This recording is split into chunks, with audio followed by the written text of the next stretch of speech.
आधुनिक काव्य प्रथम प्रश्न पत्र में आज हम नई कविता की प्रवृत्तियाँ और विशेषताओं के बारे में पढ़ेंगे। तो विषय वस्तु एवं शिल्प की दृष्टि से नई कविता पुरानी परंपरा से हटकर है।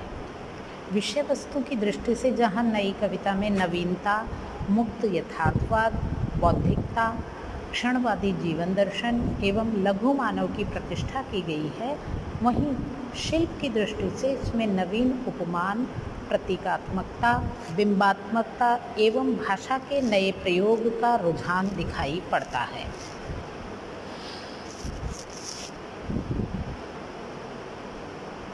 संक्षेप में इस काव्यधारा की प्रमुख प्रवृत्तियों का विश्लेषण अग्रांकित 12 शीर्षकों से करने जा रही।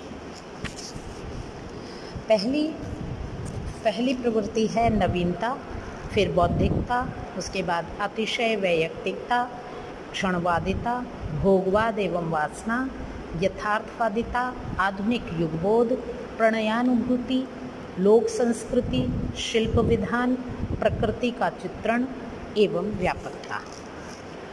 तो नई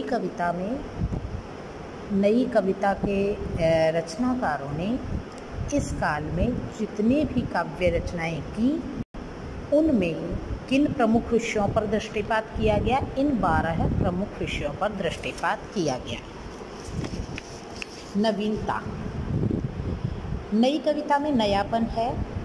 भाव, विषय वस्तु, शिल्प सभी दृष्टियों से वह परंपरा से विच्छेद की कविता है। परंपरा से विच्छेद का आशय है परंपराओं का अनुगमन नहीं करती है, परंपरा से दूर है। अज्ञेय ने संभवतः इसी कारण इन कवियों को नई राहों के अन्वेषी तक नाम दिया। नए कवि नवीन मूल्यों की स्थापना करने को उत्सुक हैं और अतीत को भुलाना चाहते हैं। मुद्रा राक्षस ने इसी संबंध में लिखा भी, आओ हम उस अतीत को भूलें और आज की अपनी रग रग के अंतर को छू लें। नवीनता के प्रति आग्रह रहने के कारण ही नई कविता में नए नए विषय चुने गए। दूसरी प्रवृत्ति जो है प्रमुख रूप से दिखाई दी, वह थी बौद्धिकता। परंपरागत कविता में जब भावना की भाव प्रधानता थी, वहीं नई कविता में बौद्धिकता प्रधान थी। इस समय का कवि भावनाओं की कैद से छूटकर बुद्धि के आधार पर शब्दों का ताना बाना बुन रहा था। नया कवि पाठक के हृदय को झकझोरने के स्थान पर उसकी बुद्धि को झकझोरना अधिक पसंद करता है। यही तो बौद्धिकता है। कविता निश्चित रूप से हृदय का विषय है, बुद्धि का नहीं। परंतु यदि उसे बलपूर्वक बुद्धि के दायरे में कैद करने का प्रयास किया जाएगा तो उसकी यानी कविता की आत्मा मर जाएगी, उसकी सुकुमारता नष्ट हो जाएगी, उसकी सरसता भी गायब हो जाएगी। अतिशय बौद्धिकता का ही यह दुष्परिणाम है कि नई कविता रसहीन हो गई। इसके बाद में अतिशय वैयक्तिक। नई कविता की एक प्रमुख प्रवृत्ति अतिशय वैयक्तिकता की रही। नए कवियों ने अपने व्यक्तिगत जीवन के सुख दुख को काव्य का विषय बनाकर यद्यपि कोई नया काम तो नहीं किया, क्योंकि कवि अपने वैयक्तिक जीवन से एकदम अलग थलग रह के काव्य रचना में प्रवृत्त नहीं हो सकता। वह समाज में रह के, परिवार में रहकर, अपने आसपास के वातावरण में रह कर के जो कुछ भी देखता है उसको ही अपनी काव्य रचनाओं का विषय बनाता है। भारत भूषण की कुछ पंक्तियाँ देखी जा सकती हैं। साधारण नगर के एक साधारण घर में मेरा जन्म हुआ, बचपन बीता अति साधारण रहन सहन, साधारण खान पान। ये वैयक्तिकता ही अपने बारे में जो बढ़ चढ़ करके बता रही हूँ। क्षणवादिता। नई कविता का कवि क्षणवादी जीवन दर्शन को स्वीकारता है। उसे कल पर भरोसा नहीं, भविष्य का भरोसा भी नहीं, इसलिए वे वर्तमान को ही सब कुछ समझ करके क्षणवाद का पक्षधर है। मानव मूल्यों के विघटन, सामाजिक विषमताओं आदि के कारण निराशा के स्वर नई कविता में दिखाई देते हैं। भोगवाद एवं वासना। नई कविता में भोग और वासना के स्वर विद्यमान हैं। आज का कवि प्रत्येक क्षण को केंद्रित स्तर पर भोगने के लिए उत्सुक है। संभवतः इसी कारण नई कविता में दूषित मनोवृत्तियों का चित्रण चरमता पर है। कहीं कहीं तो प्रतीकों के माध्यम से वासना को भी अभिव्यक्ति दी गई, तो कहीं उसका स्पष्ट कथन है।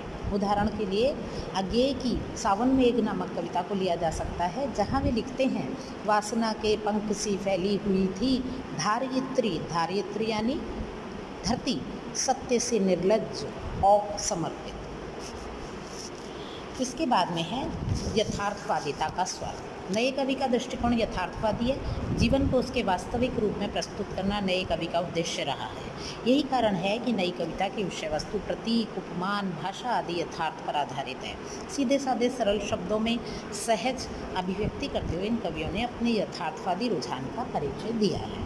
आधुनिक युग बोध। प्रयोगवादी कवियों ने जहाँ आधुनिक मानव के जीवन में विद्यमान यातना, घुटन, संत्रास आदि को अपने काव्य का विषय बनाया, नई कविता में ब्रह्म की सत्ता के स्थान पर मानव की सत्ता की स्थापना की गई। अंधविश्वासों, रूढ़ियों आदि का खंडन और वर्णनाओं को नकारा गया। व्यापक जीवन की बड़ी बड़ी सैद्धांतिक बातें और तिक्तता के बड़े बड़े फलसफे कला के क्षेत्र में कोई महत्व नहीं रखती। दुख जीवन का कटु सत्य है, किंतु सत्य का मानव जीवन पर क्या प्रभाव पड़ता है, इसे इस समय के कवियों ने बखूबी समझा और अपनी कविताओं में भी अभिव्यक्त किया। अगली विशेषता इस जो है प्रवृत्ति प्रणयानुभूति की है। प्रयोगवादी कवि ने प्रणय भावना का निरूपण वैकुंठ रूप में किया।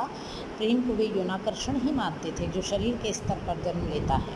प्रेम का मूलाधार शरीर ही है, भले ही उसकी उच्च भूमि मन तक पहुँचती हो, ऐसी प्रयोगवादी कवियों की धारणा हो सकती है। कवि ने मानसल प्रणयानुभूति को अनुभव करने में कहीं भी संकोच का अनुभव भी नहीं किया। अज्ञेय ऐसा करते हुए लिखते हैं, क्या है प्रेम? घनीभूत इच्छाओं की ज्वाला है। क्या है विरह? प्रेम की बुझती राग भरा प्याला है। इसी तरह गिरिजा कुमार माथुर ने भी लिखा, अब सूनी पलकों पर उतरा वही तुम्हारा सस्मित आनंद, वही तुम्हारा सस्मित आनंद, वे काली सलज्ज सी आँखें, भटकी भोली सी नत चितवन। नई कविता में उपलब्ध अश्लीलता पर बहुत जो है विचारकों ने टिप्पणी भी की। अगली प्रवृत्ति थी लोक संस्कृति।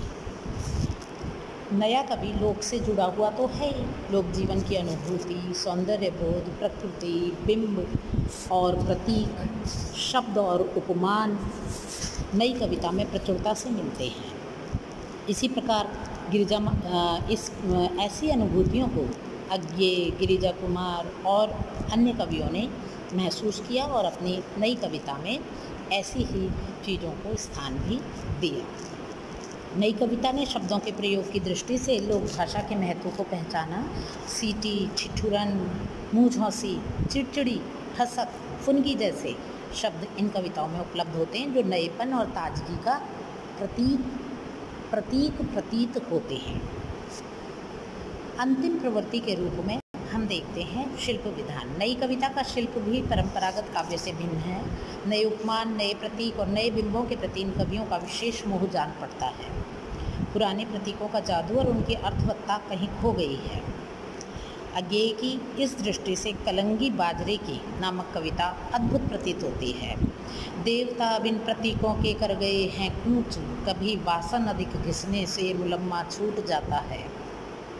यानी कि निरंतर प्रयुक्त करने से जिस तरह से बर्तन की कलई उतर जाती है, उसी प्रकार एक ही उपमान को बार बार कविताओं में प्रयोग करने से उसके प्रयोग का जादू खत्म प्राय हो जाता है। इसलिए अज्ञेय जो है नवीन शब्दों के, नवीन उपमानों का प्रयोग अपनी कविताओं में करते हैं। जैसे प्यार का बल्ब फ्यूज हो गया, तुम्हारा छल छलाता प्रखर निर्मल प्यार छिछली नदी सा, या कि गार्ड की रोशनी सा पीछे गुमसुम सा शुक्र तारा जा रहा है, या कि इंजन के हेडलाइट सा शोरगुल के बीच सूरज निकल आया आदि।